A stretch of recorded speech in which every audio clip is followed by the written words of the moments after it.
ये मानकर बैठे हो कि हिंदुस्तान की आजादी की स्वर्ण जयंती आ गई, 50 साल पूरा हो गया, और मैं आपको आज ये बताने आया हूं कि 50 साल बाद हम ज्यादा गुलाम हो गए। पहले गुलामी एक ईस्ट इंडिया कंपनी की थी, अभी हमारे देश में 4000 विदेशी कंपनियां हैं। और ये हो क्या रहा है, हमारे देश के बड़े बड़े नेता पैसा खाते हैं, रिश्वत खाते हैं और विदेशी कंपनियों को बुला के लाते हैं। कितना कितना पैसा खाते हैं, एक दो उदाहरण मैं आपको समझाऊं। हमारे देश में एक व्यक्ति है, उनका नाम है सुखराम। आजकल बहुत दुखी है। पता है क्यों दुखी है? एक दिन सीबीआई वाले उनके घर गए तो जिस बिस्तर पर वो सोते थे उसके गद्दे के नीचे से 4 करोड़ रुपया निकला। तो सीबीआई वालों ने उनसे पूछा कि ये 4 करोड़ रुपया बिस्तर के गद्दे के नीचे से निकला, इसका माने आपके बैंक बैलेंस में कितना होगा? तो कहने लगे नहीं नहीं, मेरे पास कुछ नहीं है, मेरे पास कुछ नहीं है। तो सीबीआई वालों को भरोसा नहीं हुआ, उन्होंने उनके सारे लॉकर सीज किए और उनके सारे अकाउंट सीज किए, तो पता चला हंड्रेड्स ऑफ करोड़ रुपए की प्रॉपर्टी उसमें से निकली। तो सीबीआई वालों ने पूछा, सुखराम जी ये पैसा कहां से आया?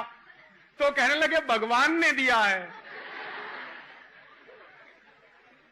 तो सीबीआई के एक ऑफिसर ने उनसे कहा कि भगवान आपको ही क्यों देता है, मुझे क्यों नहीं देता, हमको क्यों नहीं देता?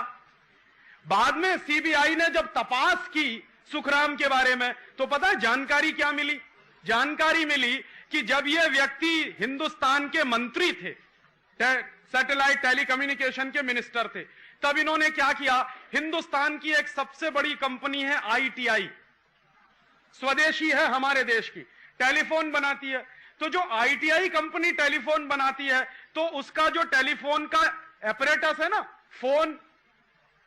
फोन और उसका क्रेडल दोनों मिला के एपरेटस, वो जितने रुपए में हमको देती है, 100 रुपए में, 125 रुपए में, 150 रुपए में हमको देती है आईटीआई। सुखराम साहब ने क्या किया कि अब आईटीआई का नहीं लेंगे, अमेरिका की कंपनी का खरीदेंगे। तो अमेरिका की कंपनी ने वो एपरेटस बेचना शुरू किया 600 रुपए में। हमारे देश में बनता था 150 रुपए का, सुखराम साहब ने वो नहीं खरीदा, अमेरिका से खरीद कर लाएंगे 600 रुपए में। तो उससे क्या होगा, अमेरिका की कंपनी को जो 450 रुपए का मुनाफा होगा, उसमें से कुछ सुखराम साहब को कमीशन मिलेगा। उसका नतीजा क्या हुआ, हमारे देश की सबसे बड़ी आईटीआई नाम की कंपनी तो डिवीजन बंद हो गए, अभी 4 डिवीजन बंद होने वाले हैं, उसके 6 डिवीजन है सारे देश में। तो 2 डिवीजन बंद हो गए क्योंकि वो जो सामान बनाते थे सुखराम साहब ने खरीदना बंद कर दिया, अमेरिका से खरीदना शुरू किया और उसमें करोड़ों रुपए का घोटाला किया, वो पैसा उनको मिला। तो ये किसी मीर जाफर से कम है क्या? लेकिन दुर्भाग्य क्या है, इनको हमने 5 साल तक मंत्री बना के रखा। तो आप सोचिए कि 5 साल में इन्होंने क्या किया होगा इस देश में। ऐसे ही एक दूसरे मीर जाफर हैं, उनका नाम है सुश्री जयललिता।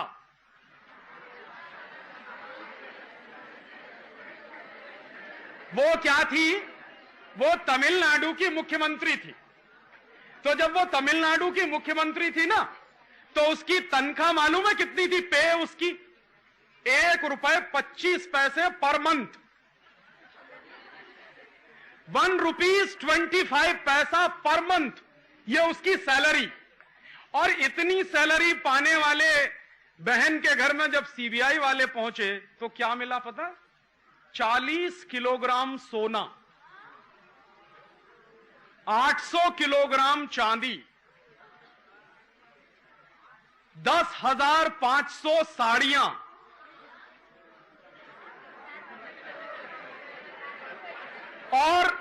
और सुनिए 7,500 सैंडल,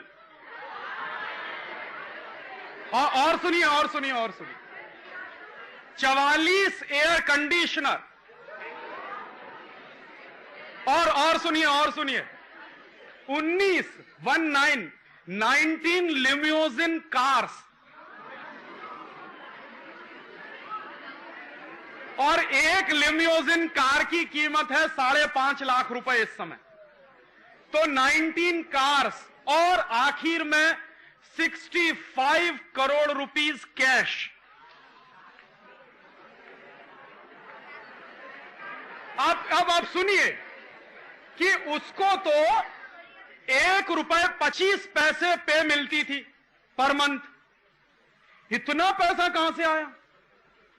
जिसको ₹1.25 तनख्वाह मिलती हो, उसके घर में 65 करोड़ रुपए कैश, 40 किलोग्राम सोना, 800 किलोग्राम चांदी, 10,500 साड़ियां, 7,500 जूते और 19 विदेशी कार, इतना सब कहां से आया? तो उसकी तपास जब हुई है, अभी पूरी हो चुकी है, तो सीबीआई वालों ने बताया कि ये जब मुख्यमंत्री थी तमिलनाडु की, तो तमिलनाडु में चंदन के जंगल हैं। चंदन समझते हैं? सैंडलवुड।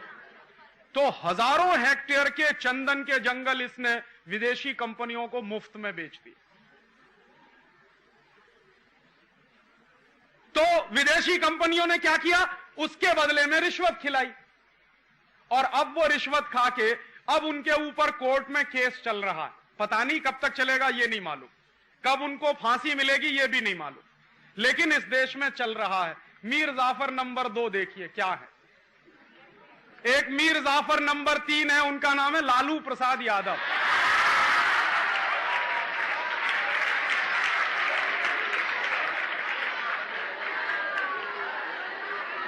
अब उन्होंने क्या किया है, सुनिए सुनिए सुनिए। वो इन दोनों के बाप हैं। उन्होंने क्या किया, 960 करोड़ रुपया हजम कर गए। माने जितने रुपए में बिहार के पशुओं को चारा मिलता, उनके लिए भोजन मिलता, गाय को, भैंस को, बकरी को, वो सारा का सारा चारे का पैसा वो खुद खा गए। जो चारा घोटाला हुआ ना, वो यही घोटाला है। और देखो क्या दुर्भाग्य है इस देश का कि जो आदमी 960 करोड़ रुपए की रिश्वत खाता है, वो 7 साल तक मुख्यमंत्री रहा और अभी भी उसकी बीवी मुख्यमंत्री।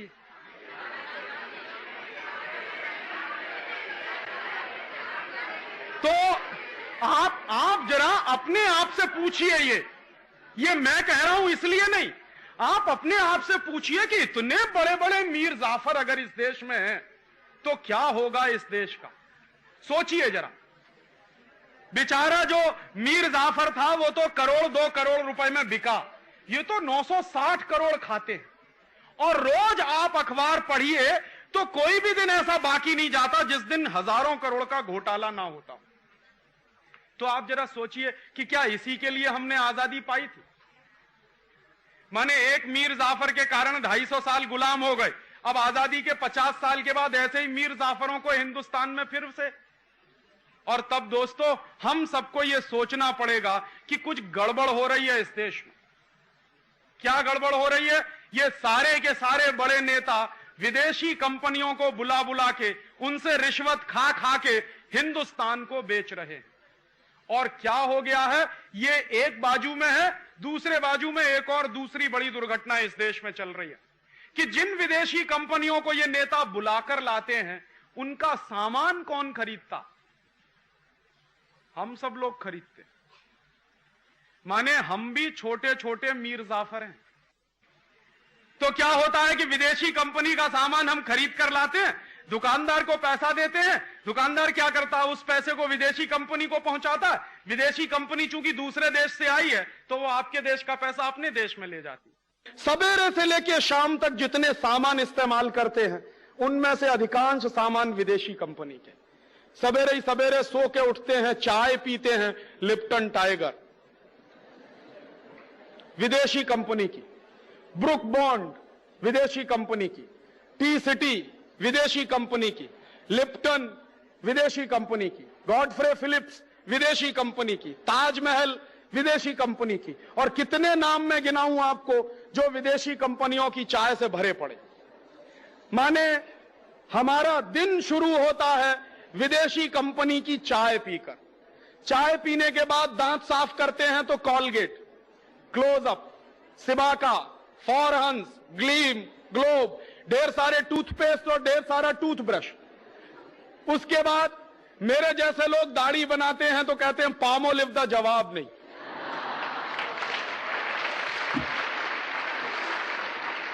क्या कहते हैं साहब? कपिल देव कहता है। कपिल देव देश बेचने में लगा हुआ है, हम भी लगे हुए हैं उसके साथ साथ।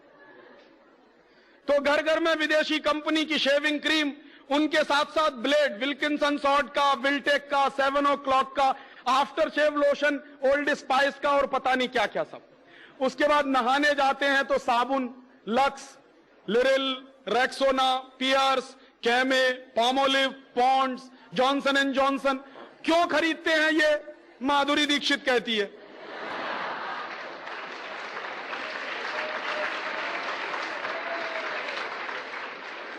जिस पे ताली नहीं बजानी चाहिए उस पे ताली बजाते हैं। मानसिक गुलामी इतनी ज्यादा। तो घर घर में ये विदेशी कंपनी का साबुन आता है नहाने का। अब नहा लिया तो कपड़े धोने हैं तो भी विदेशी कंपनी का सर्फ, रिन, एरियल, व्हील, माइक्रो सिस्टम, 555, पता नहीं क्या क्या सब। और उसके बाद नहाकर धोकर घर के बाहर निकलते हैं तो कपड़ा पहनना है, रेंगलर का जीन्स, एडिडास का शर्ट, बटरफ्लाई का, बाटा का, प्यूमा का, लोटो का, कोल्ट का। और आजकल एक फैशन चल गया। पहले मैं जब विद्यार्थी था तो एक फैशन चला, एक विदेशी कंपनी आई, उसने एकदम टाइट जीन्स और एकदम टाइट शर्ट बेचना शुरू किया। तो सारे देश में फैशन चल गया, एकदम टाइट जीन्स और एकदम टाइट शर्ट। और इतना चुस्त होता था कि चढ़ता नहीं था। तो क्या होता था, मैं देखता था कि मेरे हॉस्टल के लड़के जमीन पर लेट लेट के चढ़ाते थे। अब क्या हो गया है? अब एक विदेशी कंपनी आई, उसने एक दूसरा फैशन चला दिया, एकदम ढीला पैंट और एकदम ढीली शर्ट, और इतना ढीला कि एक में दो दो आ जाए। अब आप किसी से पूछो कि भाई क्या पहने हुए हो, कहेंगे बैगी है। बैगी का माने क्या है हमको नहीं मालूम, बस पहने हुए हैं। अंग्रेजी में एक शब्द होता है, उसको कहते हैं बैगर। बैगर का माने होता है भिखारी। और अमेरिकन इंग्लिश में बैगर शब्द का एक कॉनोटेशन इस्तेमाल होता है, बैगी। बैगी का माने the man who appears to be a beggar. एक आदमी जो दिखने में भिखारी जैसा लगता हो।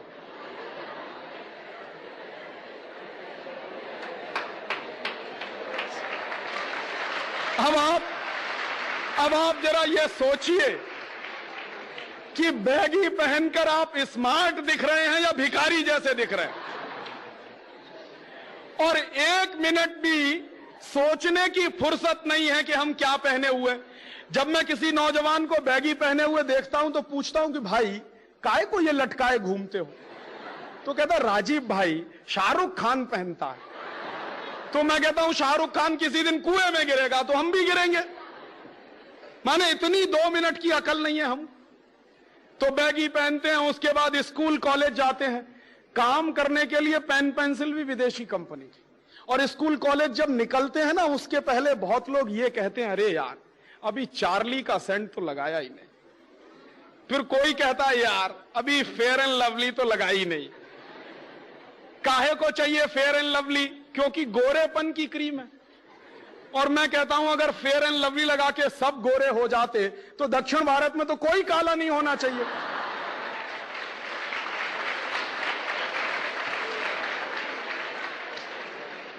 अब इतना सारा सज धज के स्कूल कॉलेज पहुंचते हैं तो काम करने के लिए पेन पेंसिल भी विदेशी कंपनी के, रेनॉल्ड, रोटोमैक। क्यों खरीदते हैं? लिखते लिखते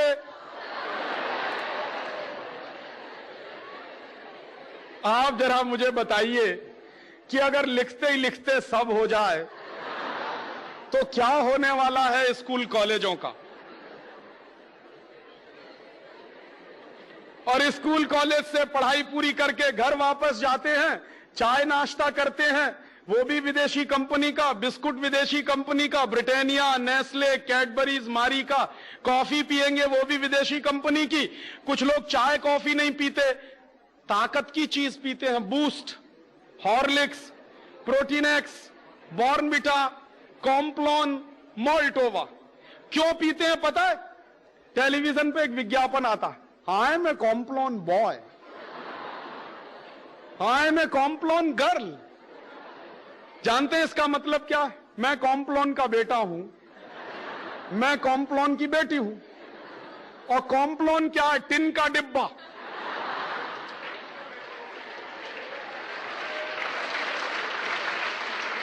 अब आप जरा मुझे ये बताइए कि क्या टिन के डिब्बा के भी बेटा बेटी हो सकते हैं? माने 100% इडियोसिटी। और उस इडियोसिटी का पेमेंट कौन कर रहा है? हम कर रहे हैं। और उसी इडियोसिटी पर विदेशी कंपनियों का माल बिक रहा। शाम को कभी बाजार में जाएंगे, प्यास लगेगी, Pepsi cola, Coca cola, Thums Up, Limca, Citra, इतना सारा पानी। फिर रात में घर वापस लौटेंगे, किसी बच्चे को भूख लगेगी तो कहेगा मम्मी मम्मी भूख लगी, तो मम्मी कहेगी बस 2 मिनट। वो मम्मी 2 मिनट में सड़े मैदे की मैगी बना के देगी। और उसको मैगी को खा के पेट नहीं भरता तो अंकल्स का चिप्स, रफल्स का चिप्स, हॉस्टेस का, टॉप रेमन का, बिनीज का, इतना सारा माल सवेरे से लेकर शाम तक विदेशी कंपनियों का। आपके रसोई घर में विदेशी कंपनी घुस गई पूर्णा। माने अब नमक भी विदेशी कंपनी का खा रहे हैं। क्यों पता है? ताकि कभी नमक हरामी ना करें उनसे।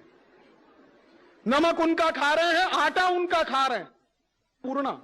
माने इतना गिर गया है यह देश कि अब अपना नमक भी नहीं बना सकते, आटा भी नहीं बना सकते।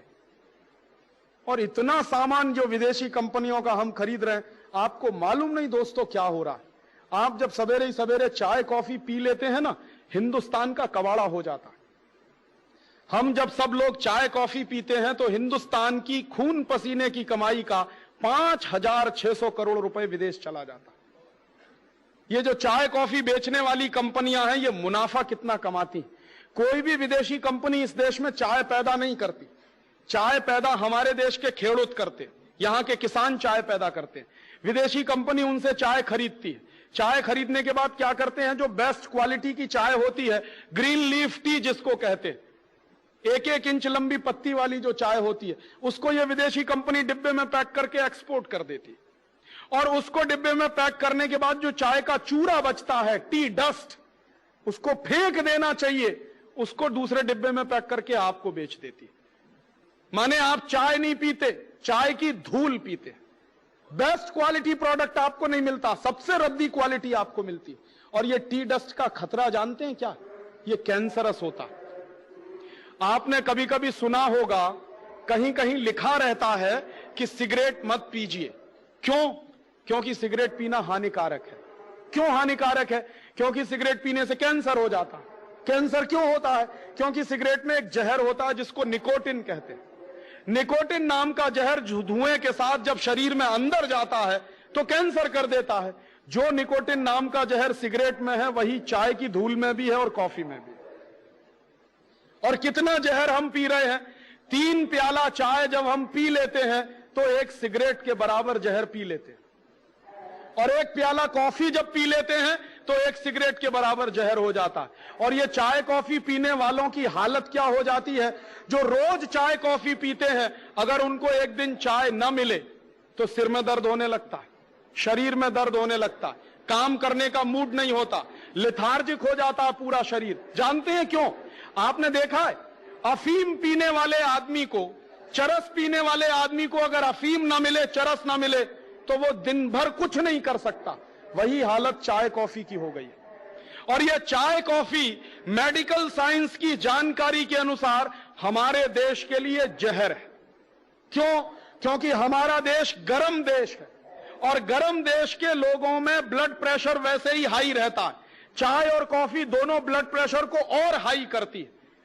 माने हम सब धीरे धीरे धीरे धीरे एक जहर पीते पीते कैंसर की स्थिति में पहुंच रहे हैं। एक नुकसान तो अपना कर रहे हैं, अपने शरीर का कर रहे हैं, जहर पी रहे हैं। दूसरा नुकसान हिंदुस्तान का कर रहे हैं, 5,600 करोड़ रुपया अपना दे रहे हैं, वो हिंदुस्तान के बाहर ले जा रहे हैं। और तब कहें कि राजीव भाई हम क्या करें? सिंपल सा फॉर्मूला है कि अगर आप चाहते हैं कि कैंसर के मरीज ना बने, आप चाहते हैं कि नशे का शिकार ना हो, आप चाहते हैं कि आपका दिमाग और शरीर पहले से ज्यादा अच्छा रहे, तो आज से चाय कॉफी बंद कर दीजिए। तो फिर आप कहेंगे क्या पिए? दूध पीजिए, गाय का पिए तो और अच्छा। कुछ लोग कहते हैं कि दूध नहीं पिएंगे, माने जो बेस्ट क्वालिटी प्रोडक्ट है वो ही नहीं पिएंगे, जहर पी लेंगे, दूध नहीं पिएंगे।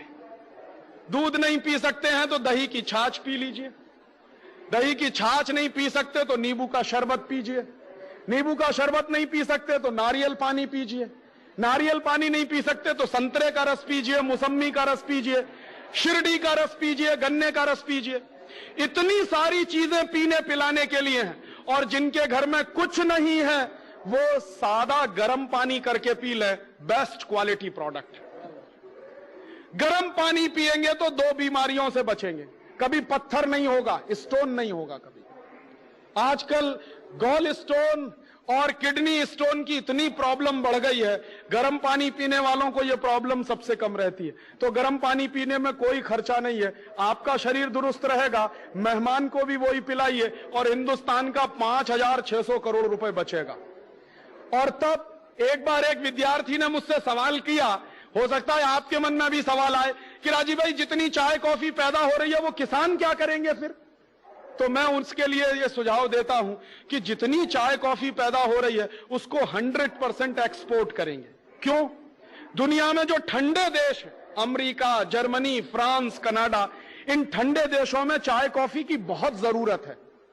उनको चाय कॉफी ना मिले तो वो मर जाएंगे, लेकिन उनके यहां चाय कॉफी होती नहीं है।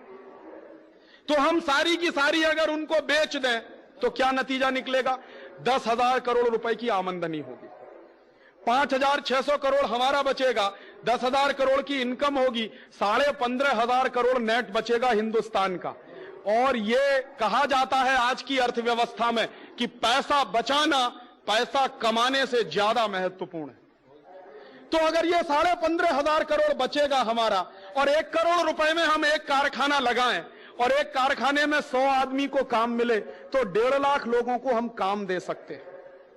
अगर हम चाय कॉफी बंद कर दें तो चाय कॉफी बंद करिए, हिंदुस्तान का भला हो जाएगा, आपका भला हो जाएगा। ऐसे ही एक दूसरा छोटा सा सुझाव, हम लोग ब्रश करते हैं कॉलगेट, क्लोजअप, सिवाका, फॉरेंस, क्यों करते हैं? क्योंकि सांस की बदबू दूर करता है, दांतों की सड़न दूर करता है। तब आप कभी कभी ये सोचिए कि जब कॉलगेट नहीं होता था तो सबके दांत सड़ जाते होंगे शायद, और सबकी सांस में बदबू आती होगी। और हमारे दादा दादी के जमाने में तो कॉलगेट होता नहीं था, तो अपने दादा दादी से पूछिए कि आप तो कॉलगेट करते नहीं थे, तो दादा दादी साथ बैठते थे कि नहीं बैठते थे? और तब आपको जवाब मिलेगा कि हमारे दादा दादी नीम का दातुन करते, बबूल का दातुन करते। क्यों करते हैं? दुनिया में सबसे इंटेलिजेंट लोग हैं जो नीम का दातुन करते। कारण जानते हैं क्या? पहला कारण मैंने शुरू में बताया, नीम का पेड़ ऑक्सीजन देता। दूसरा एक और जबरदस्त कारण है, जब आप नीम का दातुन चबाएंगे तो आप महसूस करेंगे कि आपके मुंह में लार ज्यादा बनेगा, सलीवा ज्यादा बनेगा, और जितना ज्यादा सलीवा बनेगा उतना ही अच्छा डाइजेस्टिव सिस्टम रहेगा, और जितना अच्छा डाइजेस्टिव सिस्टम रहेगा उतना ही अच्छा आपके शरीर की इम्यून पावर रहेगी, और जितना अच्छा डाइजेस्टिव सिस्टम उतनी ही बीमारियां आपसे दूर, क्योंकि 90% बीमारियां पेट की गड़बड़ी से पैदा होती है। पेट की गड़बड़ी ठीक रहने के लिए डॉक्टर कहते हैं आपको कि खाना चबा चबा कर खाइए। क्यों? क्योंकि सलीवा ज्यादा बनता है, और खाने को पचाने का काम सबसे ज्यादा सलीवा करता है। लेकिन अद्भुत है नीम का दातुन, जितनी देर चबाएंगे उतनी देर सलीवा मुंह में बनेगा, अपने आप बनेगा। यह अजीब कुदरत है। तो जितना ज्यादा सलीवा बनेगा उतना अच्छा आपके लिए, अच्छा है दांतों के लिए। और एक दूसरी जानकारी, अमेरिका में और जर्मनी में कैंसर की सबसे अच्छी दवा लिमड़ा के पेड़ से बनती है। दोनों देशों में नीम होता नहीं है, अमेरिका में भी नीम नहीं होता, जर्मनी में भी नहीं होता। तो अमेरिका की एक कंपनी ने नीम पर पेटेंट करवा लिया। पेटेंट क्यों करवा लिया है? क्योंकि भविष्य में हिंदुस्तान का लिमड़ा अमेरिका ले जाने की जरूरत पड़े तो कोई तो कानून चाहिए, तो उन्होंने पहले से ही पेटेंट करवा के बैठे हुए। हम बेवकूफ लोगों को मालूम नहीं कि हर घर के सामने नीम का पेड़ लगा है। यह दुनिया की अद्भुत चीज है। एक नीम का पेड़ अगर आपके आंगन में लगा हुआ है तो जान लीजिए 200 और 250 किस्म के वायरसेस और बैक्टीरिया आपके घर से दूर रहेंगे, कभी नहीं आएंगे। नीम का पेड़ जबरदस्त चौकीदारी का काम करता है। तो नीम के पेड़ में इतनी अद्भुत खासियत है और यह दातुन हजारों साल से इस्तेमाल हो रहा है। अभी कुछ दिन से टेलीविजन ने कहना शुरू कर दिया कि भाई कॉलगेट रगड़ो, तो हमने कॉलगेट चालू कर दिया। अब जो नीम का दातुन करते हैं उनको हम मानते हैं कि ये बेवकूफ लोग हैं, और जो कॉलगेट करते हैं वो मानते हैं कि हम इंटेलिजेंट हैं। है सच में उल्टा। जो नीम का दातुन करते हैं वो सबसे इंटेलिजेंट हैं, और जो कॉलगेट करते हैं वो दुनिया के सबसे बड़े इडियट हैं। पता है क्यों? कॉलगेट बनता कैसे आपको मालूम है? किसी को नहीं मालूम। क्यों नहीं मालूम? क्योंकि कॉलगेट कंपनी कभी बताती नहीं कि हमने कैसे बनाया ये।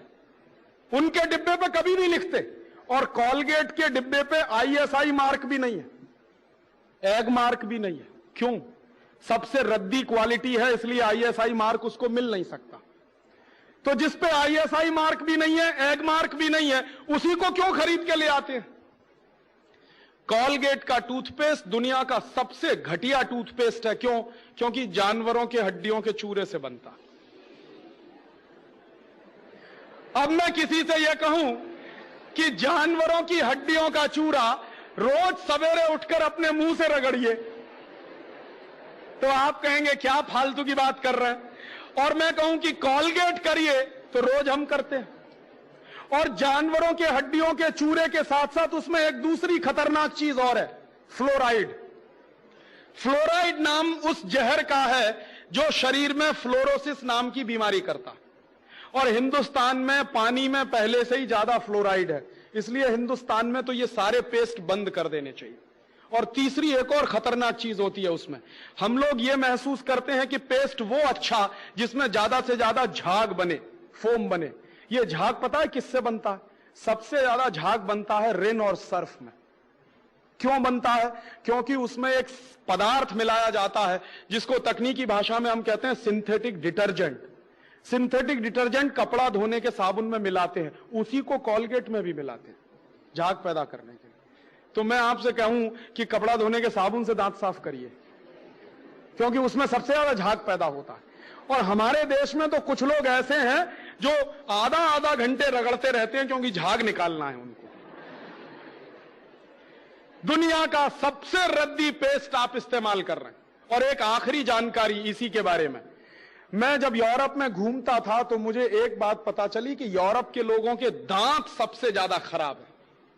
सबसे गंदे दांत दुनिया में अगर किसी के हैं तो यूरोप के लोगों के। और वहां क्या है, हर दूसरा तीसरा आदमी दांतों का मरीज है, हर दूसरा तीसरा आदमी। और सबसे ज्यादा संख्या डॉक्टर जो हैं वहां वो दांतों के, अमेरिका में भी।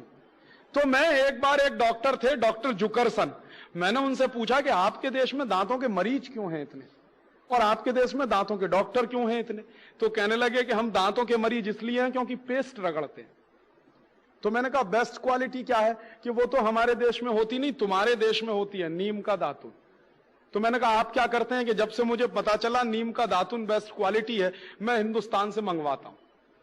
तो यहां से जाता है, वो करते हैं, और हम ईडियो सिटी में कॉलगेट रगड़ते हैं। और जो कॉलगेट पेस्ट आपके देश में बिकता है ना, वो अमेरिका में नहीं बिकता। ये कंपनी अमेरिका की, लेकिन फ्लोराइड वाला टूथपेस्ट वो ये यहां बेचते हैं, अमेरिका में नहीं बेचते। क्यों? पाबंदी लगी हुई है वहां। डॉक्टर मना करते हैं कि इसको मत करिए, फ्लोरोसिस नाम की बीमारी हो जाएगी। और जिस टूथपेस्ट को वहां मना किया जाता है वो ही इस देश में सबसे ज्यादा बिकता है। तो इसलिए मैं आपसे एक आखिरी निवेदन कर रहा हूं कि आज के बाद ये टूथपेस्ट बंद कर दीजिए। तो आप कहेंगे राजीव भाई फिर क्या करें? नीम का दातुन करिए, बबूल का दातुन करिए, बेस्ट क्वालिटी है। कहां से मिलेगा? बंबई के हर स्टेशन के सामने मिलता। ये गरीब लोग हैं ना, आप देखो नीम का दातुन बेचते हैं, बबूल का दातुन बेचते हैं। अगर इनका दातुन आप खरीदोगे तो आपका पैसा किसी गरीब के पास जाएगा, तो इस देश के गरीबों को रोजगार मिलेगा। और उन गरीब लोगों से दातुन आप जो खरीदोगे, एक दातुन कम से कम 1 हफ्ते चल सकता है। कैसे? आप चबाइए, जितना करें उतना काट के निकाल दीजिए, पानी में डाल के रखिए, दूसरे दिन भी काम आएगा। एक बार मैं ये बोल रहा था तो आईआईटी में एक लड़का खड़ा हो गया, कहने लगा राजीव भाई क्या उल्टी उल्टी बात करते हैं, एक ही नीम के दातुन को हम कितनी बार करें? तो मैंने कहा भाई जरा ये बताओ कि एक टूथब्रश को कितनी बार करते हो? एक दिन करते हैं, धो के रख देते हैं, फिर दूसरे दिन करते हैं, फिर धो के रख देते, साल भर तक रगड़ते रहते हैं एक टूथब्रश को, तो गंदा नहीं लगता। और एक नीम का दातुन मैं कह रहा हूं हफ्ते भर रगड़ो तो गंदा लगता। तो उस लड़के ने जानते हैं क्या जवाब दिया? सच में राजीव भाई हमारा दिमाग तो एकदम उल्टा हो गया है। तो मैंने कहा ये दिमाग तुम्हारा उल्टा पता है किसने बनाया? टेलीविजन ने। उसको तुम टेलीविजन कहते हो, मैं उसको इडियट बॉक्स कहता हूं। और क्या इडियोसिटी दिखाता जानते हैं? 2 पति पत्नी साथ साथ चल रहे हैं, थोड़ी देर के बाद पत्नी मुंह फेर लेती है, कहती है कैसे कहूं इनकी सांस में बदबू आती है। तो उसकी सहेली कहती है चल मेरे साथ। दोनों डॉक्टर के पास जाते हैं। डॉक्टर साहब कहते हैं अरे कॉलगेट का सुरक्षा चक्र तो अपनाया नहीं, सांस में बदबू तो आएगी। फिर उनके घर में कॉलगेट आ जाता है। उनके मिस्टर जिनकी सांस में बदबू आती है वो कॉलगेट रगड़ते हैं। कॉलगेट रगड़ने के बाद दिखाते हैं उनकी पत्नी उनके नजदीक आ जाती है। नीचे एक लाइन लिखते हैं दूरियां नजदीकियां बनी। जानते हैं इसका मतलब क्या? इसका मतलब है कि 2 पति पत्नी अगर कॉलगेट नहीं करेंगे तो दूर दूर रहेंगे, कॉलगेट करेंगे तभी नजदीक आएंगे।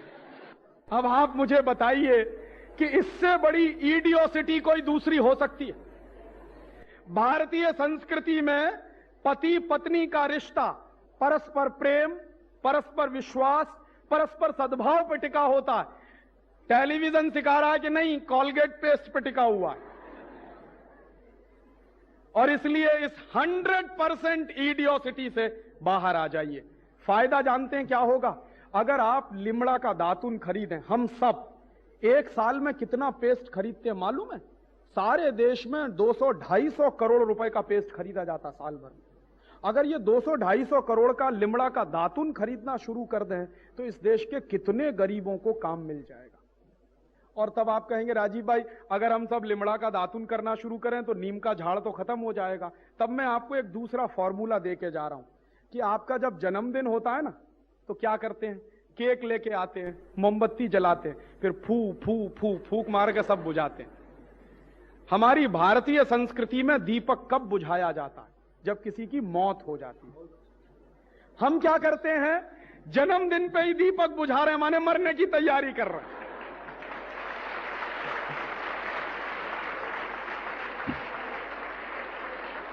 तो आप अगर मुझसे पूछें कि राजीव भाई जन्मदिन कैसे मनाएं, तो उसका बेस्ट फॉर्मूला मैं आपको देके जा रहा हूं। जब भी आपका जन्मदिन आए तो संकल्प करिए कि हम हमारे जन्मदिन पर 1 नीम का झाड़ लगाएंगे, पेड़ लगाएंगे। और मान लीजिए आपके 50 जन्मदिन आए तो 50 झाड़ लगेंगे। और 1 नीम का झाड़ जब बन जाता है तो साल भर में 15 लाख रुपए की ऑक्सीजन देता है 1 नीम का झाड़। तो हमने अगर 50 नीम के पेड़ लगाए अपने हर जन्मदिन पर तो 50 इंटू 15 लाख माने कितना? कितना? कोई एक बोले, नहीं सुनाई दिया। एक कोई एक सिंगल 7.5 करोड़ 7.5 करोड़ रुपए की ऑक्सीजन किसने दी? हमने जो नीम का झाड़ लगाया। अब मैं अगर आपसे ऐसे कहूं कि 7.5 करोड़ रुपया देश को दान करिए, आप कहेंगे है ही नहीं हमारे पास। और अगर मैं ये ऐसे कहूं कि 7.5 करोड़ रुपए की ऑक्सीजन दान करिए, वो हम सब कर सकते हैं। एक एक नीम का झाड़ लगाएं तो आपके देश में दातून की भरमार हो जाएगी।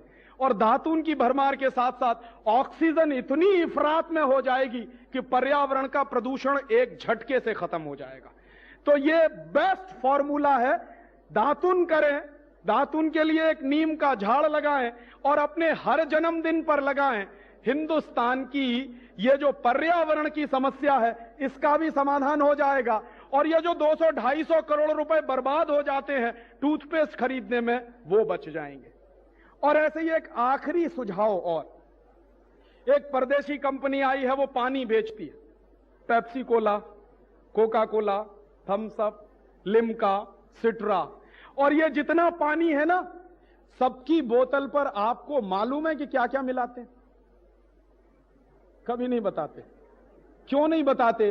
क्योंकि उसमें जहर मिलाते हैं। जहर पता है क्या है? Carbon dioxide. मेडिकल साइंस कहता है कि कार्बन डाइऑक्साइड को एक्सेल करना चाहिए और ऑक्सीजन इनहेल करना चाहिए। हम क्या करते हैं? लहर पेप्सी पी के कार्बन डाइऑक्साइड अंदर ले जाते हैं। माने दोस्तों, जो लहर पेप्सी है वो सच में जहर पेप्सी है। और यह जहर पेप्सी क्यों है? क्योंकि इसमें कार्बन डाइऑक्साइड है। दूसरी दो चीजें और हैं जो बहुत खतरनाक हैं, सोडियम ग्लूटामेट और पोटेशियम सॉर्बेट। ये दोनों जहर हैं, दोनों कैंसरस हैं। और ये कितना खतरनाक हो सकता है उसका एक दाखिला मैं आपको दूं।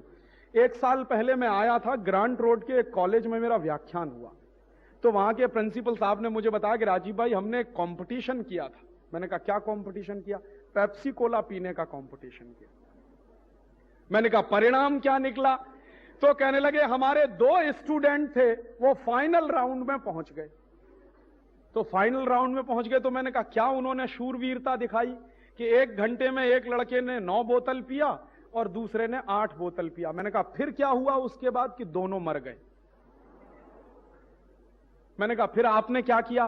कि हम डॉक्टर को लेने गए, उन लड़कों को लेकर डॉक्टर के पास गए। डॉक्टर ने कहा कि इतना कार्बन डाइऑक्साइड पी लिया है कि अब ये बच नहीं सकते। तो मैंने कहा फिर आपने क्या किया? कि तब से हमने हमारी कैंटीन में पेप्सी और कोका कोला बंद करा दिया। मैंने कहा प्रिंसिपल साहब, आपको अकल तो आई, लेकिन तब आई जब आपके 2 स्टूडेंट मर गए। ये इतना खतरनाक जहर है।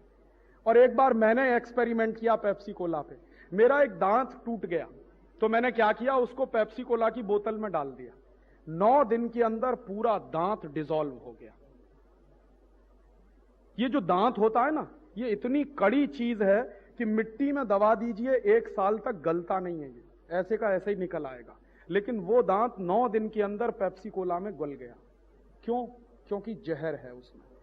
और मैंने कहा कि जब दांत इसमें गल सकता है तो पेट का क्या क्या गलेगा जब आप उसको पी रहे हैं। और तब लोग पेप्सी जब पीते हैं, कोका कोला पीते हैं, तो मैं लोगों से पूछता हूं, मैंने कभी पिया नहीं। कभी कभी मैं मेरे दोस्त से कहता हूं कि भाई तुमको क्या लगता है जब तुम पेप्सी पीते हो? तो कहता राजीव भाई, नाक में सनसनी होती है, दिमाग में सनसनी होती है, खट्टी खट्टी डकारें आती हैं। मैंने कहा काहे को पी रहे हो फिर भाई? इतनी प्रॉब्लम हो रही है, फिर भी बोतल पे बोतल चढ़ाए चले जा रहे हैं। क्यों पी रहे हैं मालूम है? सचिन तेंदुलकर कहता है, अजहरुद्दीन कहता है, शाहरुख खान कहता है, आमिर खान कहता है, जूही चावला कहती है, ऐश्वर्या रॉय कहते हैं। और ये सब क्यों कहते हैं जानते हैं? लाखों लाखों करोड़ों करोड़ों की रिश्वत मिलती है इनको पेप्सी कोला से। सचिन तेंदुलकर हर साल पेप्सी कोला से 70 लाख रुपया लेता है, इसके लिए उसका धंधा करता है। ये शाहरुख खान और आमिर खान ये 1-1 करोड़ लेते हैं, इसलिए पेप्सी कोला का धंधा करते हैं। ये जितने क्रिकेट के खिलाड़ी हैं जिनको आप नेशनल प्लेयर कहते हो, ये सब विदेशी कंपनियों के एजेंट हैं दोस्तों। हर एक क्रिकेट खिलाड़ी जो टी-शर्ट पहनता है उस पे पेप्सी लिखा रहता है, विल्स लिखा रहता है। अब आप पूछिए ये प्रश्न कि ये तो हिंदुस्तानी लोग हैं, विदेशी कंपनी की विज्ञापन क्यों कर रहे हैं? तो आपको पता चलेगा कि ये बड़े बड़े गद्दार लोग हैं। सचिन तेंदुलकर को हर महीने 50,000 रुपए पगार मिलती, हमारे खून पसीने की कमाई से। ये पगार हम उसको क्यों देते हैं? क्रिकेट खेलने के लिए। उसमें भी उसका पेट नहीं भरता तो विदेशी कंपनी का विज्ञापन करता। ये नेता ही देश बेचने में नहीं लगे हुए, ये क्रिकेट के खिलाड़ी भी देश बेच रहे हैं। और ये रात दिन जानते हैं क्या हो रहा है? हिंदुस्तान की क्रिकेट टीम 2 ही कंपनियों का सबसे ज्यादा विज्ञापन करती है, पेप्सी कोला या विल्स। और ये दोनों कंपनियां क्या नुकसान कर रही हैं? पेप्सी कोला हिंदुस्तान से हर साल 240 करोड़ रुपए कमा कर ले जाता है अमेरिका। जहर बेचते हैं और यहां से 240 करोड़ अमेरिका चला जाता है। और उस 240 करोड़ में क्या हो सकता है आपको मालूम है? हिंदुस्तान के 2 लाख गांवों को पीने का पानी मिल सकता है। इस देश में आजादी के 50 साल के बाद 2 लाख गांवों में पीने का पानी नहीं है। ये सरकार के आंकड़े, मेरे नहीं। और करोड़ों करोड़ों लोग पीने के पानी से प्यासे हैं। गुजरात में मैंने मेरी आंखों से देखा है, कच्छ में इतनी जबरदस्त पानी की कटोकटी है कि एक एक घड़ा पानी लेने के लिए 15-15 किलोमीटर बहनें पैदल चलकर जाती। एक एक गांव मैंने देखा है जहां 4-4 दिन में एक बार पीने का पानी आता है। तमिलनाडु और कर्नाटक में पीने के पानी की इतनी कटोकटी है कि दोनों देश, दोनों प्रदेश झगड़ा करने को तैयार। कावेरी का पानी हमको मिले कि हमको मिले। सारे देश में 2 लाख गांवों में पीने के पानी की भयंकर कटोकटी है, तो हमारी सरकारें क्या कर रही हैं? उन 2 लाख गांवों में पीने के पानी की कोई व्यवस्था नहीं है। पेप्सी कोला गांव गांव में बिकवा रहे हैं। और ये जो पेप्सी कोला का पैसा हम दे रहे हैं, जो अमेरिका चला जाता है 240 करोड़ रुपया, अगर ये ना जाए अमेरिका, माने इस देश में पेप्सी कोका कोला जैसे बंद हो जाए, तो इस देश में लाखों गांवों को पीने का पानी मिल सकता है। और यही देश की सच्ची स्थिति। और तब आप कहेंगे, और मैं आपको एक फॉर्मूला देके जा रहा हूं कि जब भी आपके हाथ में पेप्सी या कोका कोला की बोतल आए, तो आप पहले हिंदुस्तान के उन करोड़ों भाई बहनों का चेहरा याद करिए जिनको पीने का पानी नहीं मिलता और आप पेप्सी और कोका कोला पी रहे हैं। तो आपको, आपके हाथ कांप जाएंगे कि मैं इतना बड़ा नेशनल क्राइम कर रहा हूं कि देश में पेप्सी कोका पी के करोड़ों रुपया अमेरिका भेज रहा हूं। और कितना पैसा आप इस कंपनी को देते हैं? पेप्सी की एक बोतल 70 पैसे में तैयार होती है और बाजार में 8.5-9 रुपए की बिकती है। अंदाजा लगाइए कितना पैसा हम देते हैं। तो जब आपके हाथ में पेप्सी और कोका कोला आए, तो करोड़ों भाई बहनों को याद करिए जिनको पीने का पानी नहीं मिलता। और फिर भी आप अगर पेप्सी और कोका कोला पी लें, तो आपसे बड़ा गद्दार इस देश में कोई दूसरा नहीं है। ये मेरा फॉर्मूला है। और एक दूसरी बात आपसे और कह के जा रहा हूं कि जो लोग इस देश में पेप्सी कोला, कोका कोला की बिक्री बढ़ाने में लगे हुए, उनको मैं बहुत बड़ा गद्दार मानता हूं। और ये सारे के सारे नेशनल क्रिकेट प्लेयर इसी काम में लगे। तो आप कम से कम इनको एक चिट्ठी तो लिखो खुलकर, तुमको हमने क्रिकेट का खेल खेलने के लिए कैप्टन बनाया, अब तुम पेप्सी कोला बेच रहे हो। और पेप्सी कोला बेचते बेचते अब जूता बेचना चालू कर दिया उसने, एक्शन का।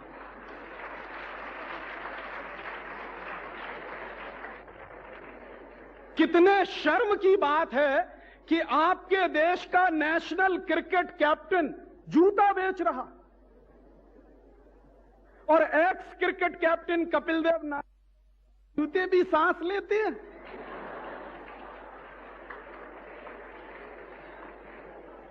और इनको मालूम नहीं है कि जब जूते सांस लेते हैं तो भारत माता की सांस निकल जाती है। ये जूते बेचने वाली जो विदेशी कंपनियां आई हैं, हिंदुस्तान से सैकड़ों करोड़ रुपए कमा कर ले जाती हैं। उसका नतीजा जानते हैं क्या होता है? हिंदुस्तान के लाखों लाखों मोची बर्बाद हो गए जिनका जूता नहीं बिकता बाजार में। लाखों लाखों मोची बर्बाद हो गए। मेरे अपने इलाहाबाद शहर की बात मैं कर रहा हूं। मैंने सर्वे कराया, जब से बाटा कंपनी का जूता बिकना शुरू हुआ मेरे शहर में, 14,000 मोची बेकार हो गए मेरे अपने शहर में। पहले वो जूता बनाते थे और बेचते थे। गांव गांव में एक मोची होता था, उसका जूता बनता था और बिकता था। अब उस मोची का जूता कोई नहीं खरीदता, सब बाटा का खरीद के लाते। लाखों मोचियों को बर्बाद कर दिया इन कंपनियों ने जूते बेच बेच कर। और उसका धंधा बढ़वाते हैं ये कपिल देव और तेंदुलकर जैसे। और जानते हैं क्या होता है कि हमारे कमरे में फोटो भी इन्हीं गद्दारों का लगा रहता है, तेंदुलकर का या कपिल देव का। माने जो देश में नेशनल क्राइम कर रहे हैं उनको हमने अपना हीरो बना रखा है। और एक दूसरी बात और बताऊं तो आपको ख्याल आएगा कि ये लोग कितना बड़ा देश के साथ धोखा कर रहे हैं। एक कंपनी है, उसका नाम है आईटीसी। ये अमेरिका की कंपनी, ये सिगरेट बनाती है। सिगरेट का विज्ञापन हिंदुस्तान में टेलीविजन पे नहीं आ सकता, इसका कानून है। तो ये कंपनी क्या करती है कि सीधे तो अपना विज्ञापन दे नहीं सकते, तो ये क्या करते हैं, क्रिकेट की सीरीज स्पॉन्सर करते, विल्स कप करवाते या पेप्सी कप करवाते। तो उसमें क्या होता है, बार बार टेलीविजन पे उनका जाहिरात आता है। कैसे आता है? आपने देखा है जिस क्रिकेट के मैदान में मैच होता है उसके विकेट पे विल्स लिखा रहता है। काहे को भाई? अंतरराष्ट्रीय क्रिकेट का तो कानून यह है कि विकेट एकदम प्लेन होना चाहिए। प्लीज, अंतरराष्ट्रीय कानून यह है कि विकेट एकदम प्लेन होना चाहिए, लेकिन उस पर विल्स का स्टिकर लगा रहता है। क्यों? क्योंकि आप जितनी देर देखेंगे आपकी आंखों में Wills Wills Wills Wills Wills पढ़ा जाएगा। फिर क्या होता है कि क्रिकेट के खिलाड़ी जिस एंड से बॉल फेंकते हैं उस तरफ भी विल्स लिखा रहता, दूसरे तरफ भी विल्स लिखा रहता, मैदान में चारों तरफ विल्स विल्स विल्स ही लिखा रहता।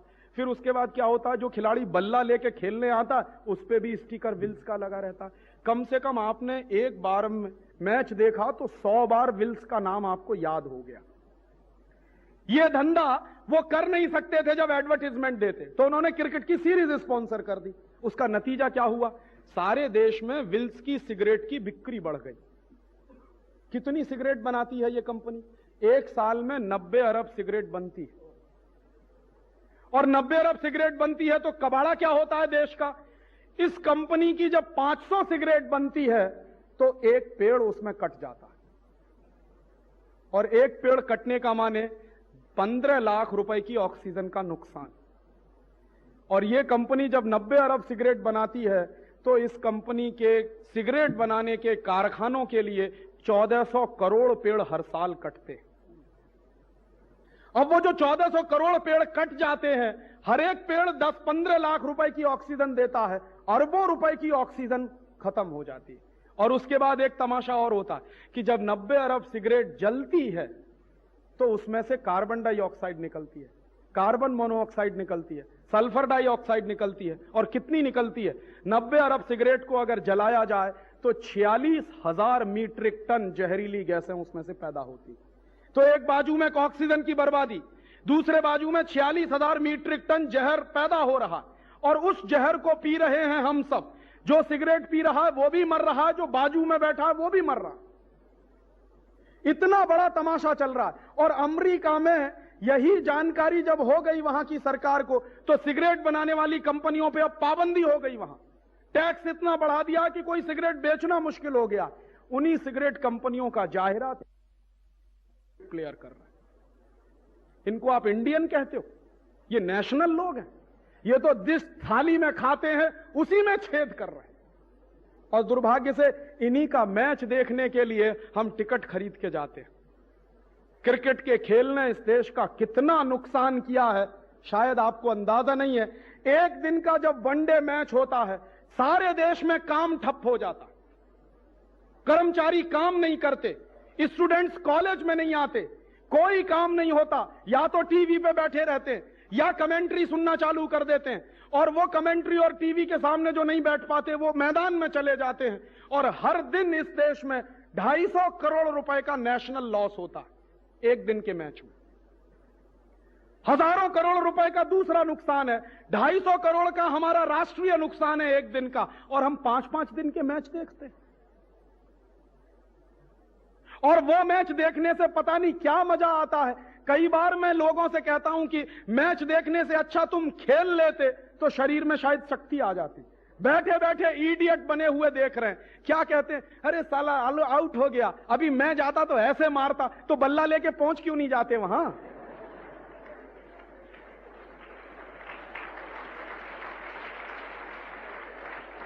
और तब इसके साथ जुड़ी हुई एक आखिरी बात कि ये क्रिकेट का खेल इस देश में कौन लेकर आया? अंग्रेज लेकर आए। और अंग्रेजों ने इस देश में क्रिकेट का खेल प्रचारित क्यों किया? इस देश की बर्बादी के लिए। दुनिया के जो इंटेलिजेंट देश हैं कोई क्रिकेट नहीं खेलता।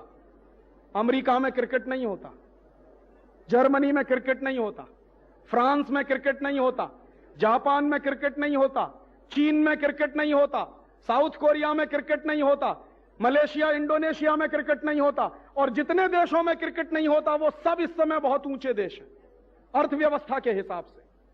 और जिन जिन देशों में क्रिकेट का खेल खेला जाता है सबका कबाड़ा हो रहा है। दुनिया में सिर्फ 12 देश हैं जहां क्रिकेट खेला जाता है, उन सब देशों की हालत देख लीजिए, एक से एक बदतर है। तो आप ये कर क्या रहे हैं?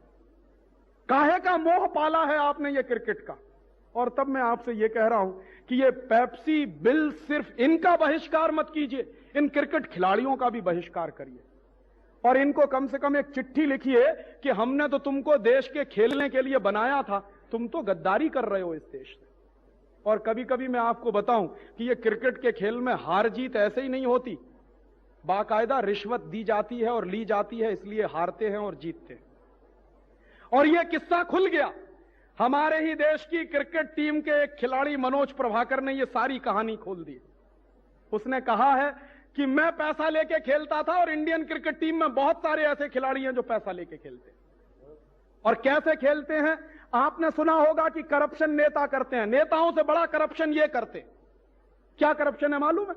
एक बार वेस्ट इंडीज और इंडिया का मैच हुआ कानपुर में, ट्रायंगुलर क्रिकेट सीरीज थी, सेमीफाइनल मैच था। उसमें वेस्ट इंडीज की टीम पहले खेली, 236 रन बनाए उसने। इंडिया की टीम दोबारा खेलती थी, 34-35 ओवर का खेल बीता, 6 खिलाड़ी आउट हुए, 194 रन बना, 4 खिलाड़ी बाकी थे, 15 ओवर्स का खेल बाकी था। धीमे धीमे भी खेलते तो रन बन जाते। उस समय क्रीज पर खेल रहे थे मनोज प्रभाकर और नयन मोंगिया। इन दोनों खिलाड़ियों ने जानते हैं क्या किया? टुक टुक करके पूरा खेल निकाल दिया, 15 ओवर बिता दिए और 12 रन बनाए। जीता हुआ मैच हिंदुस्तान हार गया। शाम को क्रिकेट कंट्रोल बोर्ड की मीटिंग हुई, उसमें एक अधिकारी हैं IS बिंद्रा, उन्होंने एक कमेटी बनाई कि जांच करो ये क्यों हारा मैच। तो कमेटी ने जांच की तो पता चला कि खिलाड़ियों को रिश्वत दी गई है। कौन कौन खिलाड़ी को रिश्वत दी और किसने रिश्वत दी?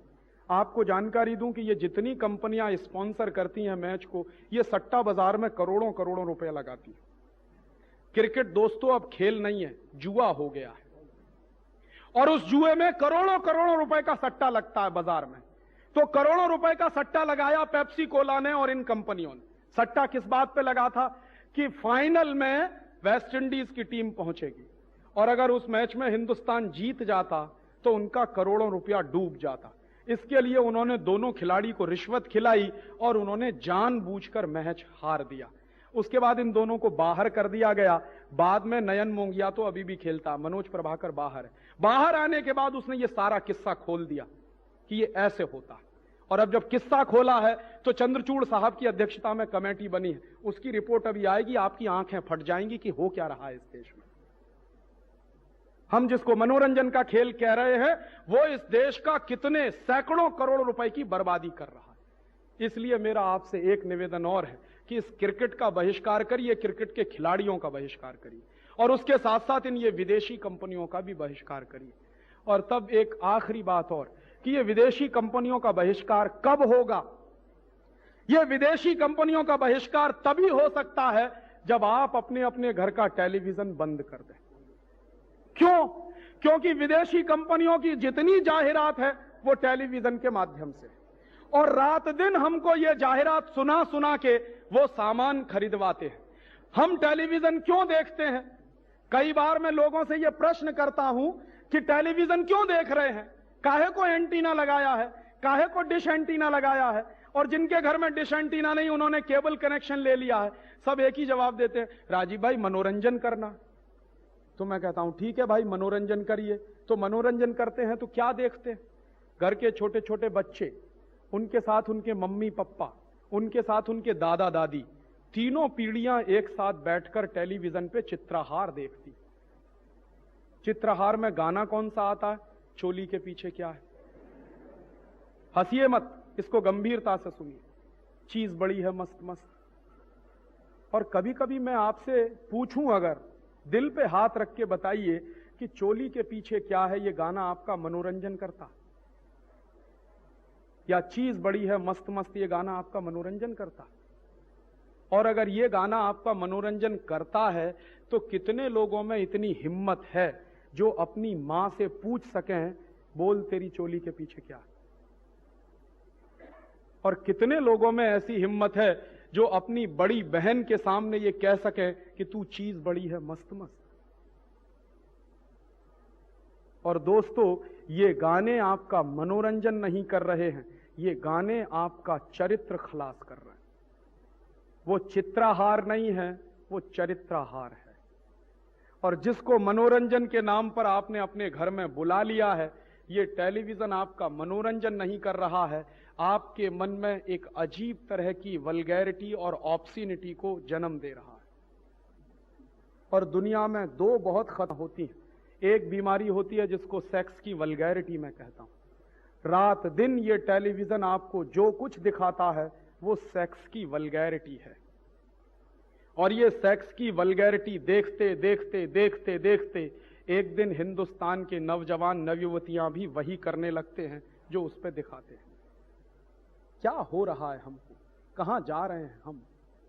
इस भारतीय समाज में, भारतीय संस्कृति में बचपन से हमको सिखाया जाता है, if character is lost everything is lost, if wealth is lost nothing is lost, if health is lost something is lost, but if character is lost everything is lost. तो ये जो कुछ आप टेलीविजन पर देख रहे हैं वो आपके चरित्र को बर्बाद करने की एक साजिश है। और ये साजिश किसने बनाई है? ये विदेशी कंपनियां जानती हैं कि हिंदुस्तानी माटी में नौजवानों में इतनी खुमारी है कि कोई विवेकानंद हो जाता है, कोई दयानंद हो जाता है, कोई तिलक पैदा हो जाता है, कोई भगत सिंह हो जाता है।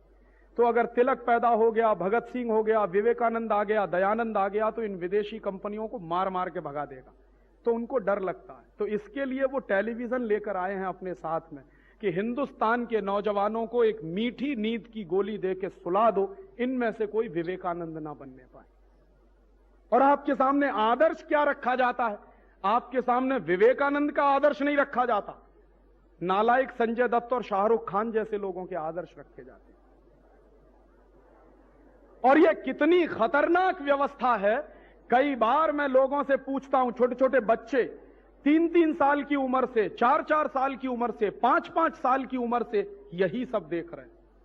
और ये छोटे छोटे बच्चे अगर रोज दिन में 4 घंटे 5 घंटे टीवी देखें और सिनेमा देखें तो जानते हैं क्या होगा?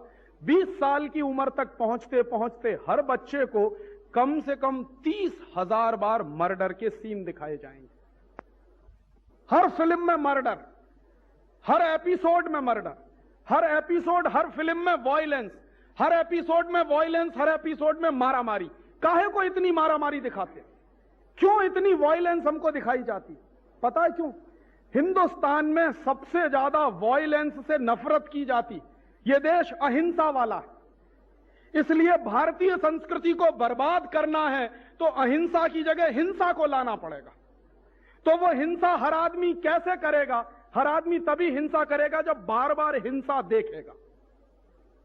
और ये बार बार की जो हिंसा हम देखते हैं, इसका नतीजा जानते हैं क्या होता? मर्डर देखते देखते देखते देखते देखते देखते मन की दया खत्म हो जाती है, करुणा खत्म हो जाती है। और हमारे देश में एक कहावत कही जाती है, दया धर्म का मूल है। माने जब दया ही नहीं होगी मन में, धर्म कहां टिकने वाला है? तो वो सीधा आक्रमण आपके धर्म पर है। ये वॉयलेंस बहुत ही खतरनाक चीज होती है। और उसके साथ दूसरी खतरनाक चीज होती है सेक्स की वल्गैरिटी। ये सेक्स की वल्गैरिटी हजारों हजारों, लाखों लाखों, करोड़ों करोड़ों नौजवानों को बर्बाद कर रही है। और यह बर्बादी सिर्फ अपने देश में आ रही है ऐसा नहीं है, अमेरिका में और यूरोप में यह बर्बादी आ चुकी है। और यूरोप के देशों में यह सेक्स की वल्गैरिटी की कितनी बर्बादी आई है, एक ही उदाहरण ताजा ताजा आपको देना चाहता हूं। 3-4 दिन पहले एक अखबार निकला, गुजरात समाचार। गुजरात समाचार के दूसरे नंबर के पेज पर एक खबर है। क्या खबर है? ब्रिटेन में 11 साल का बच्चा पिता बन गया है। और ब्रिटेन में अगर 11 साल का बच्चा पिता बन गया है तो उसके पत्नी की उम्र क्या है मालूम है? 15 साल। 15 साल के बच्चे जिनकी उम्र स्कूल में जाने की है, कॉलेज में जाने की है कि मम्मी पापा बनने की है। और ये 11 साल और 15 साल के बच्चों को मां और पिता बनने का नुस्खा किसने दिया है? किसने फॉर्मूला दिया उनको? वो टेलीविजन से आया, सिनेमा से आया। और इस सिनेमा और टेलीविजन ने यूरोप के सारे नौजवानों को बर्बाद कर दिया। मैं कितने यूरोपियन देशों में जाता था और वहां के लोगों से एक ही सवाल पूछता था कि आपके देश की सबसे बड़ी सोशल प्रॉब्लम क्या है? तो वो कहते थे कि राजीव भाई, सबसे बड़ी प्रॉब्लम है कि हमारे देश में 10 साल की, 12 साल की, 14 साल की बच्चियां मां बन जाती। ये सबसे बड़ी प्रॉब्लम। और शादी करने की उम्र आते आते कोई लड़की 10 बार एबॉर्शन कराती है, कोई 15 बार कराती है। ये उनकी प्रॉब्लम है। वर्जिनिटी क्या होती है ये उनको नहीं मालूम है। क्यों नहीं मालूम है? भारतीय संस्कृति क्या होती है ये भी नहीं मालूम है। संयम क्या होता है, अपने ऊपर संयम रखने की व्यवस्था है। विद्यार्थी जीवन तो संयम वाला जीवन होता है, ये हर धर्म कहता है इस देश में। इसलिए विद्यार्थियों को गुरुकुल में जाना पड़ता था ताकि 25 साल तक संयम के साथ आप शिक्षा ग्रहण करिए। वो संस्कृति उनको नहीं आती। और उसके बाद आज उनके यहां प्रॉब्लम इतनी जबरदस्त हो गई है कि बिना शादी के पैदा होने वाले बच्चों को रखें कहां। तो बिना शादी के पैदा होने वाले बच्चों को रखने के लिए ही उनके देशों में कॉन्वेंट स्कूल खोले गए। कॉन्वेंट स्कूलों में यूरोप में कौन बच्चे पढ़ते हैं जिनके मम्मी पापा का पता नहीं है? क्यों नहीं पता है? हिम्मत नहीं है ये बताने की कि ये मेरा बेटा है या मेरी बेटी है। क्यों नहीं हिम्मत है? शादी के पहले हुए हैं। क्यों हो गए हैं शादी के पहले? टेलीविजन पे जो कुछ देखते थे, सिनेमा में जो कुछ देखते थे, वही किया फिर अपने जीवन में। और अब वही वल्गैरिटी अमेरिका में कितनी जबरदस्त आई है। अमेरिका में एक कमीशन बिठाया हुआ है, उस कमीशन में 2 चेयरमैन हैं। दोनों सौभाग्य से एक बार मेरे दोस्त बने थे, 4 साल पहले की बात है। मैं एक बार एक इंटरनेशनल कॉन्फ्रेंस में गया था, बॉन में, फिर फ्रैंकफर्ट में। वहां मेरी उनसे मुलाकात हुई। अभी वो दोनों व्यक्ति अमेरिका की सरकार के एक कमीशन के चेयरमैन हैं। वो कमीशन कर क्या रहा? कमीशन को जिम्मेदारी दी गई है कि पिछले 35 साल में टेलीविजन से अमेरिका में क्या नुकसान हुए हैं इसका अध्ययन करो। तो कमीशन की पहली रिपोर्ट आई है। वो रिपोर्ट क्या कह रही है? 90 million American youths are spoiled due to television and cinema. 9 crore अमेरिकी नौजवान बर्बाद हो गए हैं टेलीविजन और सिनेमा देखकर। 9 करोड़। अमेरिका की कुल आबादी कितनी है? 27 करोड़। 27 करोड़ आबादी में से 9 करोड़ बिल्कुल बर्बाद हो चुके हैं। और उन 9 करोड़ बच्चों की बर्बादी कितनी है? हर पहला और दूसरा बच्चा सीजोफ्रेनिक हो गया, पागल हो गया। और वो पागलपन सेक्स का पागलपन है। अमेरिका में किस कदर पागलपन है आप उसका अंदाजा नहीं लगा सकते। यहां से दिखने में लगता है कि अमेरिका बहुत ऊंचा देश है, बहुत तरक्की वाला देश है। आपको मालूम नहीं है अमेरिका दुनिया में वो देश है जहां 1 मिनट में सबसे ज्यादा बलात्कार होते हैं बहनों के ऊपर। 1 मिनट में सबसे ज्यादा रेप केसेस अमेरिका में होते हैं। 1 मिनट में सबसे ज्यादा मोलेस्टेशन के केसेस अमेरिका में होते हैं। और अमेरिका में कुछ शहर तो ऐसे हैं जहां शाम को 6 बजे अगर कोई लड़की निकल जाए तो लौटने वाली नहीं है। कितने लोग उसके साथ गैंग रेप करेंगे उनको खुद नहीं पता रहता। ये इतनी हैवानियत और इतना राक्षसीपन कहां से आ रहा है? वो टेलीविजन सिखा रहा है, वो सिनेमा सिखा रहा है। और वो टेलीविजन और सिनेमा अब हमारे देश में आ रहा है। जो बर्बाद कर चुके हैं अपने नौजवानों को, वो अब हमको बर्बाद करने आ रहे हैं।